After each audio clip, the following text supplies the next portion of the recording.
వాళ్ళు ఆశీర్వదిస్తే మరి అది ఫలిస్తదంటారా?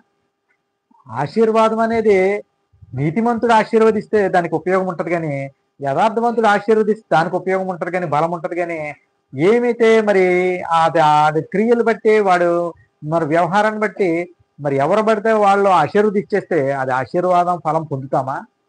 అది ఎప్పటికీ పొందం. అది ఆశీర్వదించబడిన వాడు ఆశీర్వదిస్తే ఆశీర్వాదం పొందుతాం గానీ, మరి అతని దగ్గర ఏదో ఒక మంచి క్వాలిటీస్ ఉండాలి. ఏంటంటే, క్వాలిటీస్ అంటే ఈ లోకంలో ఉండటానికి, తినటానికి ఇవి కాదు. గుణము మంచిదై ఉండాలి. దేవునికి తెలిసిన వాడై ఉండాలి. అతని వ్యక్తిత్వం మంచిదై ఉండాలి. వ్యక్తిత్వం అంటే ఒకడు మంచి కోరినటువంటి వాడు ఉండాలి గానీ, మరి ఆ ఇష్టం వచ్చినట్టు మరి ఈ లోకంలో మరి రకరకాల మరి ఆశలతో రకరకాలమైన క్రియలతో ఉండి మరి వాళ్ళు తన క్రియల పట్ల వాళ్ళు తన మార్గాన్ని అపరిశుద్ధమైన మార్గాన్ని, చెడ్డ మార్గాన్ని ప్రయాణించేవారు వేరే వాళ్ళని ఆశీర్వదిస్తే ఆ ఆశీర్వాదము ఎప్పటికీ మరి సరైనది కాదని జెప్పేసి నేను మరి ఈ